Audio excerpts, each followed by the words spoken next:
Hallo, heute sind wir im grünen Zoo Wuppertal.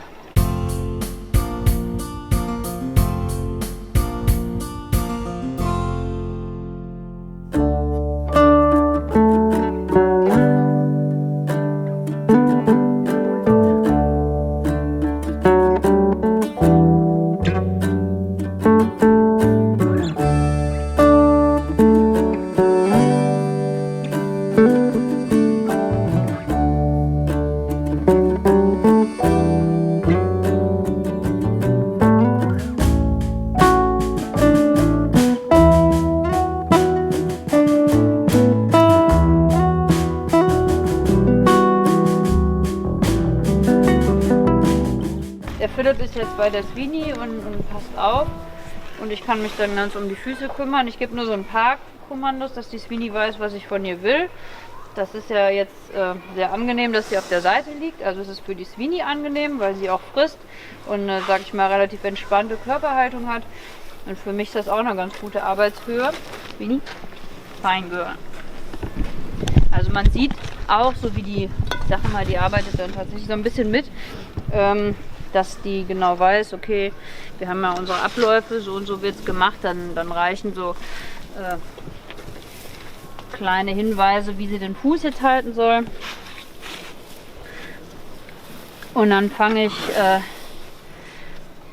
immer erst an, die Nägel zu schneiden, beziehungsweise die Nägel nach unten frei zu schneiden, dass die im Optimalfall, wenn der Elefant dann steht, den Boden nicht berühren. Das heißt, die sollen so ein bisschen schwebend sein, was dann zur Folge hat, dass das Nagelbett hier oben weniger Druck von unten bekommt. Das kann man sich ja relativ gut vorstellen. Wenn hier immer Druck drauf ist, dann wird es hier oben irgendwann kritisch oder es entstehen Risse. So wie hier, weil sich das auch nicht immer hundertprozentig verhindern lässt, weil ja jeder Elefant auch ein bisschen so seinen eigenen Gang hat, seinen eigenen Stand, sag ich mal. Dann guckt man, wie man da am besten mit umgeht. Wir arbeiten so, dass wir möglichst regelmäßig an die Füße gehen. Wir machen lieber öfter ein bisschen als einmal so radikal. Und was uns auch ganz wichtig ist, die Nagelpflege, wie ich es jetzt gesagt habe, dass die wenig Druck kriegen und dass die Sohle auf jeden Fall noch ein gewisses Profil zurückbehält, damit auch da noch ein bisschen Grip gegeben ist.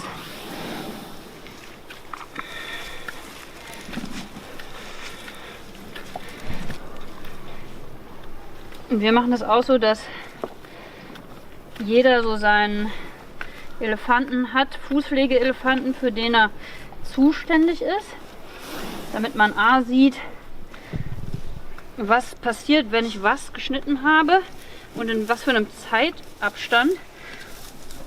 Und natürlich erhöht sich damit auch ein bisschen die Verantwortung, dass man immer ein Auge darauf hat, ne? Dass man da kontinuierlich das Geschehen hier am Fuß im Blick hat. Und das können wir ja ganz gut jeden Tag bei der Waschroutine.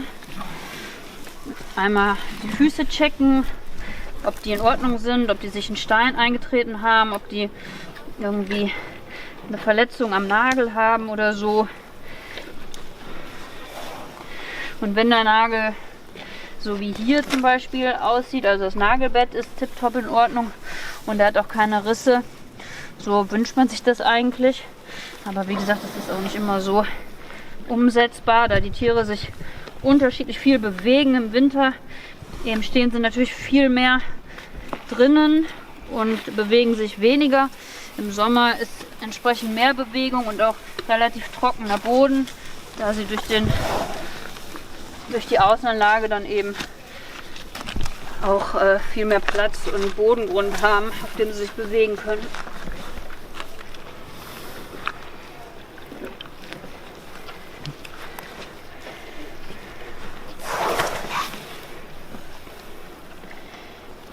Hier sieht man jetzt so einen ganz kleinen Nagel. Ist ja noch mal ein bisschen anders als bei den asiatischen Elefanten. Dadurch, dass der afrikanische Elefant jeweils einen Fußnagel weniger hat pro Fuß. Und dieser ist halt meistens so ein bisschen, oder bei unseren Elefanten, nur rudimentär vorhanden, sage ich mal. Und wir arbeiten hier grundsätzlich von Hand, also mit Hufmessern und mit der Raspel. Aktuell benutzen wir keine Flex für die Füße. Wenn ich das dann so grob erstmal geschnitten habe, den Nagel, dann gehe ich mit der Raspel an den Nagel, um einmal so ein bisschen die Ecken auch etwas beizufeilen, damit dann nicht irgendwo was absteht, wo dann eventuell die Gefahr besteht, dass sie sich hier bei einem Stein, oder wir haben ja viele Stufen auf der Anlage, dass sie sich da eventuell dann am Nagel verletzen, dadurch, dass sie das so ein bisschen da sich einhaken können.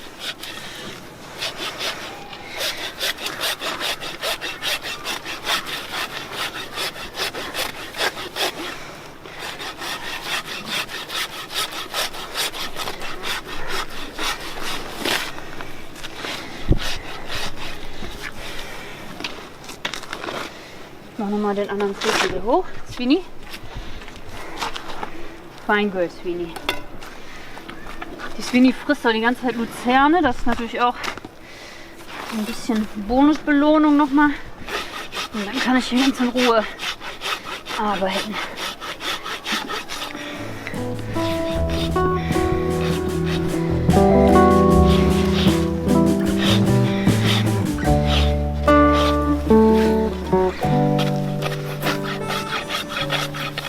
Da haben wir so ein bisschen so eine Ecke abstehen gehabt.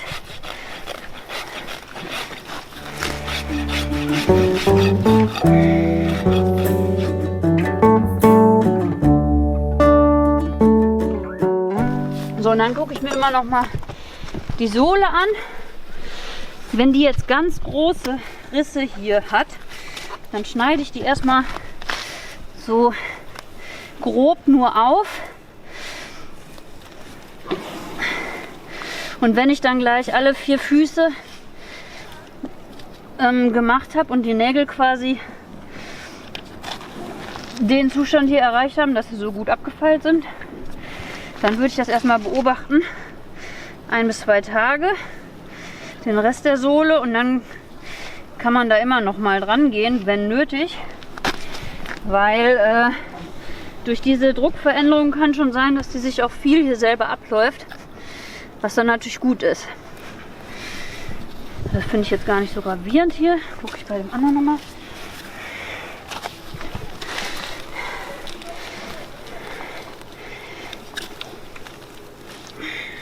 Ja, das ist so das, was ich meine, ne? Da sieht man schon relativ.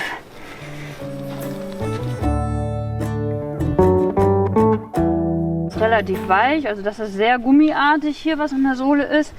Und das ist halt wirklich mehr so eine Nagelstruktur. Lässt sich aber auch noch sehr gut feilen. Ne? Nur wenn ich hier jetzt was abschneiden würde, dann wäre es eben nicht so flexibel wie das hier. Aber grundsätzlich, dadurch, dass wir auch eben keine Flex benutzen müssen, zeigt das ja auch schon, dass das noch Strukturen sind, die man hier super bearbeiten kann von Hand. Ne? Wie Fingernägel schneiden oder so vergleichbar mit Hornhaut hier an der Sohle.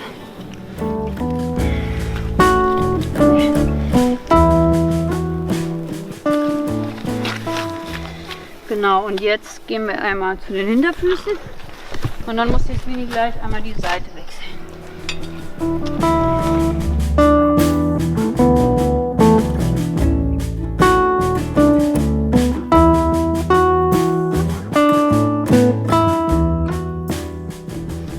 Und dadurch, dass der Philipp jetzt auf das Jungtier, den Zabo, von der Sweeney aufpasst, kann ich hier auch völlig ungestört arbeiten. Er hat so ein bisschen beides im Blick. Einmal die Sweeney, aber die ist ja gechillt, und den Sohn, der noch rumrennt. Hier sieht man so ein bisschen, das ist so ein bisschen rötlich verfärbt. Das kann schon mal eine alte Druckstelle sein.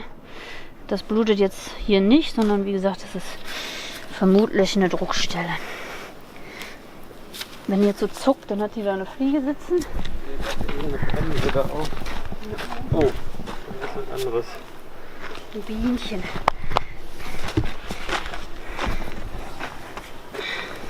Natürlich muss man immer im Hinterkopf haben, wenn die hier anfangen würde mit den Beinen so ein bisschen zu rudern, ne? Dann muss man trotzdem natürlich gucken, wo man steht.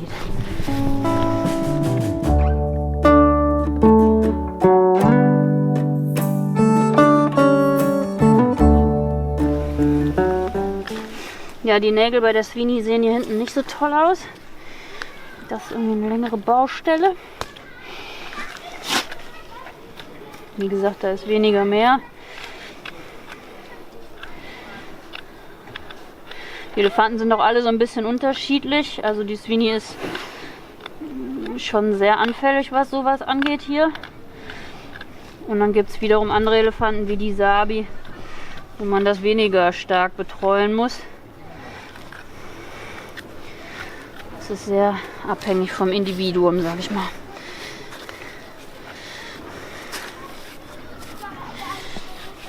Hier sieht man auch bei manchen Elefanten, wenn die so ein bisschen hinten nach innen laufen, dann verteilt sich hier der Druck ganz komisch. Dann ist das hier auch mal so ein bisschen ausgewölbt. Aber eben, das ist auch was man korrigieren kann. Sweeney Ho.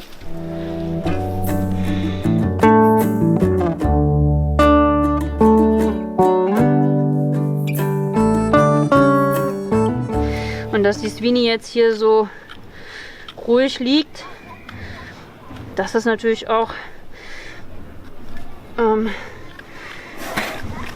ein guter Trainingsstand und dann auch nochmal, dass sie uns wirklich hier vertraut, weil bei ihr zusätzlich noch oben drauf kommt, dass sie auf dem Auge, was jetzt quasi oben liegt, also auf ihrem rechten Auge, nicht sieht. Da ist die Sweeney blind und wir können jetzt hier um sie rumarbeiten und sie toleriert das trotzdem sehr gut.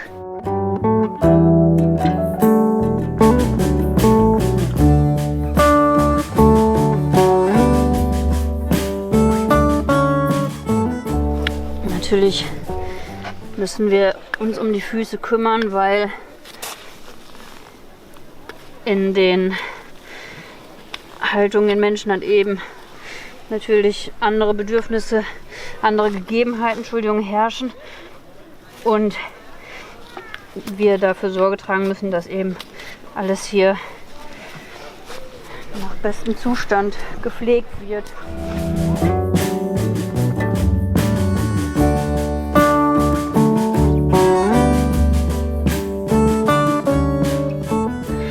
Mit der Fußpflege ist auch so eine Sache. So ein bisschen hat da jeder Zoo oder auch vielleicht sogar jeder Pfleger in Teilen seine eigene Philosophie. Man muss halt gucken, was funktioniert für die Tiere in der eigenen Haltung am besten, beziehungsweise für jedes einzelne Tier. Man muss halt ein Auge drauf haben. Es ist immer schwer, das zu pauschalisieren, aber grundsätzlich denke ich halt, dass es mit dieser Druckentlastung bei den Nägeln funktioniert für uns sehr gut, weil es physiologisch irgendwie Sinn macht. Und deswegen ist da bei uns das größte Augenmerk drauf. Ich falle das nochmal so ein bisschen und dann, wenn wir gleich die Sweeney aufstehen lassen, also wenn ich alles fertig habe, alle 4 Füße, dann kann man nachher auch, wenn man gut gearbeitet hat, sehen, dass eben die Nägel ein bisschen über dem Boden schweben. Das können wir dann nochmal gucken. Hier ist jetzt eine Stelle, da gehe ich nochmal dran, weil das sich so ein bisschen hier so auswölbt und das ist genau das, was ich nicht möchte. Das heißt, es kann auch schon mal sein, dass ein Nagel noch ein bisschen kürzer werden muss als geplant. So, da will ich jetzt auch nicht so tief gehen oder so, ne? Da muss man schon aufpassen. Ein bisschen merkt man das auch, wie, wenn man das immer mal wieder hier abtastet kurz, dann weiß man, okay, wie viel kann ich nur wegnehmen, wie viel nicht. So würde ich es erstmal lassen.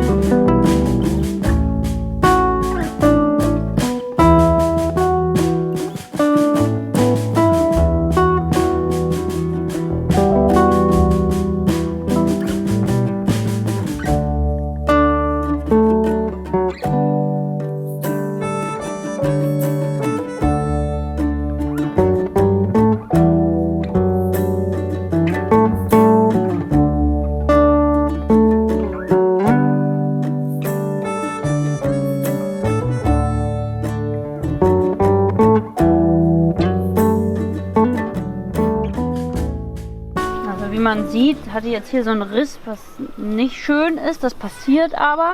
Wie gesagt, alle Nägel sind so ein bisschen unterschiedlich belastet. Ganz wichtig ist aber, dass man da rangeht und schneidet und das so mit im Auge behält, dass dieser Riss sich nicht weiter fortsetzt zum Nagelbett, weil sonst auch da Entzündungen entstehen können. Es gibt auch andere Elefanten, also jetzt nicht hier im Zoo, aber wo man schon mal sehen kann, dass auch die Nagelhaut so ein bisschen deformiert ist. Da passen wir auf, dass das nicht passiert. Und arbeiten eben immer von unten weg. Und das trägt dazu bei, dass eben der Fuß gesund bleibt und keine Entzündungen entstehen. Sweeney ist so ein bisschen zappelig, weil jetzt natürlich durch das Wetter auch mal hier die ein oder andere Fliege sich auf diese draufsetzt.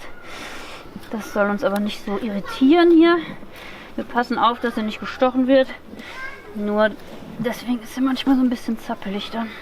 Und was eben auch passieren kann, ist, wenn man die Nägel nicht pflegt und es sind eben Unebenheiten, so wie hier, was ich vorhin schon mal kurz erwähnt habe, dass eben durch kleine Steine oder auch andere, auch durch Druck oder so auch so ein Nagel dann teilweise sich ablösen kann. Das wollen wir natürlich auch verhindern, dass er unkontrolliert passiert und dann eben auch nicht gut ist.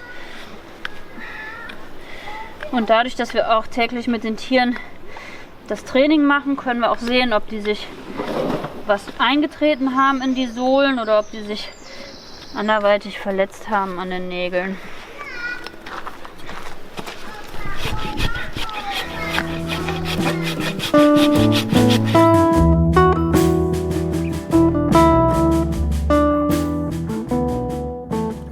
Wenn ich so einen Nagel hier sehe, da freue ich mich immer richtig. Der sieht tipptopp aus, da muss man auch kaum was machen. Den feile ich nur von unten ein bisschen und dann muss man dann nichts mitmachen. Und mit der Feile kann man natürlich viel kontrollierter was wegnehmen als mit dem Messer, ne? Deswegen benutze ich das immer gerne, auch an den Stellen, wo ich merke, das wird schon dünn. So, jetzt gehen wir wieder nach hinten. Meistens arbeitet man auf der ersten Seite so gut vor, dass dann hier nicht mehr so viel ist. Grundsätzlich muss man sagen, dass auch die Jungtiere das sehr gut mitmachen, sich ruhig verhalten und mir jetzt nicht ständig hier im Weg sind, weil die jetzt auch einfach wissen, es ist jetzt keine Trainingszeit. Und dann arbeiten die auch gut mit.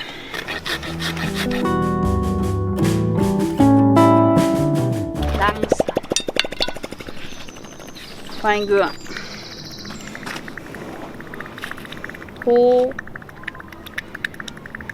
Na, also hinten hat die Sweeney ihre Problemnägel.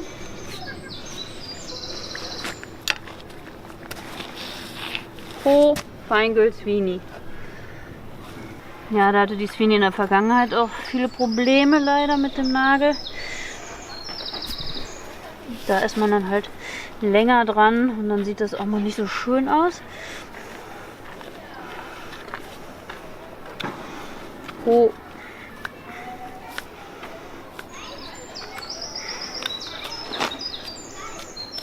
So, den feile ich jetzt auch noch ein bisschen gerade. Dann kann ich lieber nochmal danach schauen, anstatt jetzt zu viel zu machen. Und das sind zum Beispiel Nägel, die auch weit gerissen waren. Und das Ziel ist halt eben, das von oben raus wachsen zu lassen. Indem ich immer wieder unten arbeite, verabschiedet sich der Riss dann mit der Zeit. Okay, jetzt gucke ich mir noch einmal grob die Sohlen an und dann war es das.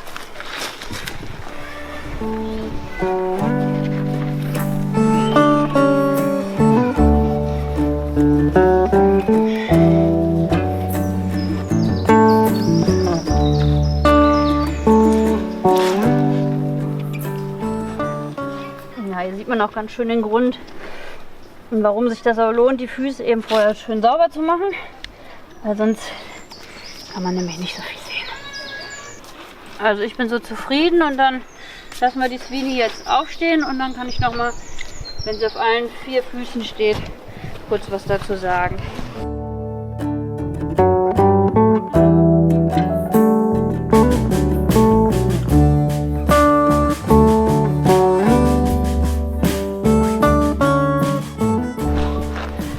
Man kann hinten jetzt schon super sehen, dass eben die Nägel nicht den Boden berühren. Und vorne, wenn die Swini jetzt, da kann man schön sehen, wo ich geschnitten habe. Und wenn sie den Fuß jetzt absetzt, dann kann man sehen, dass sie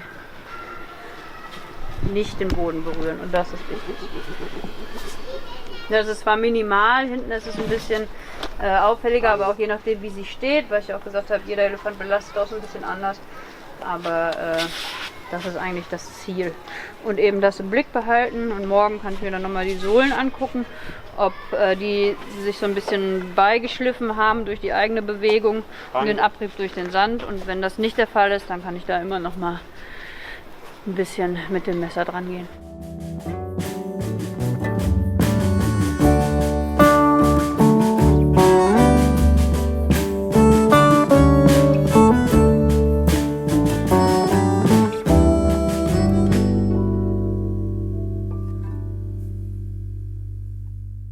Schreibt jetzt eure Fragen in die Kommentare und wenn es euch gefallen hat, einen Daumen hoch nicht vergessen. Damit ihr kein neues Video mehr verpasst, könnt ihr unseren Kanal kostenlos abonnieren.